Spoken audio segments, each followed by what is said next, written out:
My sister is infertile, and I'm glad I, 28F, have an older sister, Angela, 30F, whom I have never liked.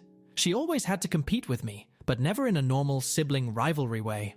Our entire life, she always seemed resentful of my existence, as the spotlight couldn't perpetually shine on her, so she had to step on everything I enjoyed.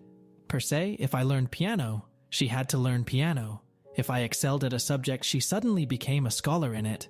If I told my mom I had a crush, Angela would be dating that boy in a week. I would always tell my parents when she did this, but I was disregarded because sisters copy each other, and I can't gatekeep what she likes. She always monitored what activities I did and the clothes I wore, so she could outdo me. If I wore a flannel, Angela would come to school wearing an all-flannel dress. It was 2010, and that was peak fashion in our school LMAO. There was also more praise that followed Angela. Even if I took the initiative to begin the activity first, she was praised because she was better. My parents would miss work to attend her dance recitals, going to every single one, because the world would stop if they missed it. However, I remember maybe 2 of mine they attended because they were stuck at work or were otherwise preoccupied. Angela reveled in this. She would make comments under her breath around our parents. Whenever our parents weren't around, she'd tell me how much she hated me and how I should stop trying, because I would always come second to her. She also physically bullied me in school. Angela purposely tripped me, threw things at me, and hit me in the hallways on a nearly daily basis. The school had gotten involved multiple times, threatening Angela with suspension, and my parents fought it every time. My parents repeatedly told administration that this was a family matter and we were just bickering like normal sisters. She was never once reprimanded by either parent. Once Angela was caught impaling a cat on the school fence, and my parents still defended her, saying this was normal teenage behavior. I often was in trouble as Angela would start crying, saying how she was being targeted by the school when I had antagonized her. After one of these occasions, Angela cut and bruised herself to prove to Dad that I was the aggressor. I became a pariah due to Angela's malicious rumors about me, so it was difficult for me to make friends. I resorted to only befriending people from other districts. Angela eventually made sure I had nobody by stalking them, befriending them, telling all my friends lies about how I was favored by our parents, and I constantly bullied and belittled her. She even stole boyfriends of mine doing this, convincing them I was horribly mean and an awful person that copied her every move. Once she catfished me on MySpace for 4 months and baited me into sending her nudes, which she proceeded to send my parents and everyone in school, including teachers.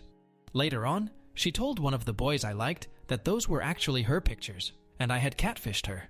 The day of my high school graduation, my mom sat me down and told me Angela revealed the horrid abuse she'd suffered at my hand, and I was no longer welcome in their home. After moving out the next day, my parents made very few attempts to communicate with me, only the occasional holiday and birthday text. All financial aid was also abruptly ended as soon as I stepped foot on campus. I met my now husband shortly after this, and we were married within a year. They did not feel inclined to attend my wedding or even congratulate me. I informed my parents when I had my first child 8 years ago as an opening, but they have made no attempt to contact or meet any of my 3 children. Best I know of Angela now from what I've heard is that she got married to one of the boyfriends she stole from me in high school, and she's been posting about her infertility issues and how she can't offer my parents their first grandbaby. After years of silence, I received a text at 8 this morning from my mother that I will copy and paste below. Hey name, it's me, your mama. We haven't talked in a while, and I surely miss you terrible. I wanted to let you know your sister just had a miscarriage earlier this week. Angie and Justin are struggling a lot right now. Send something a little sweet her way. I'm sure she'd appreciate it. Get back to me, I love you. I hate to say it, but I'm glad she's suffering. I'm glad she doesn't get to be a mother. If she tormented me for years, what would she do to a child, especially a girl? I don't wish death on any baby, but I know in my heart that child would be damaged by her. I'm angry at my parents expecting me to have any sense of obligation to her. I don't even have any sense of obligation to them. They always believed her and dismissed me. I was always the problem child. And it's strange how my mother can be so warm to me when asking me to do something for my sister. Also the fact they cared more about my sister's now dead fetus than my actual children. who wonder why they only have one set of grandparents.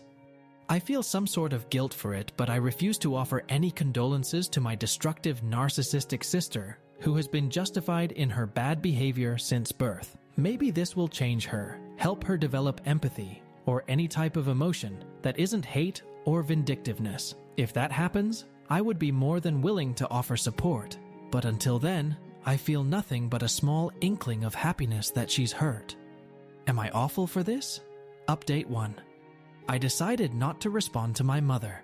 I blocked both of my parents, and I thought it would end there. But when does it ever?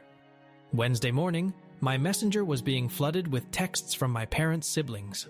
Most of the messages consisted of me being told I need to answer my mother's calls, and how callous I was being. I proceeded to block all of them as well. My cousin heard this from her younger sister, who is subject to being around my parents and Angela for family dinners.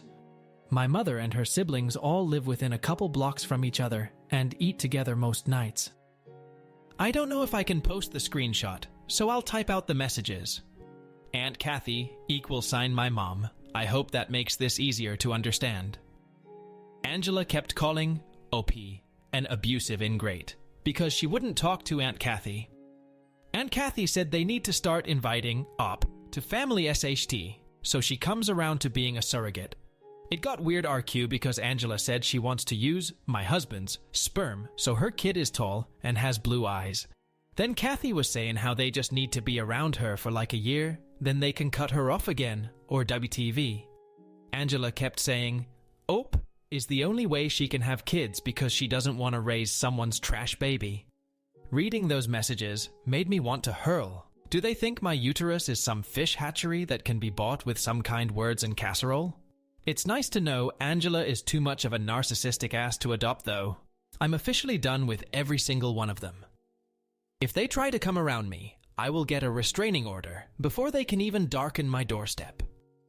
Between the weak conspiracy they've come up with to try to use me like a baby bargain bin and the nasty words they continue to speak about me, I will no longer claim to have a family outside of the one I've created.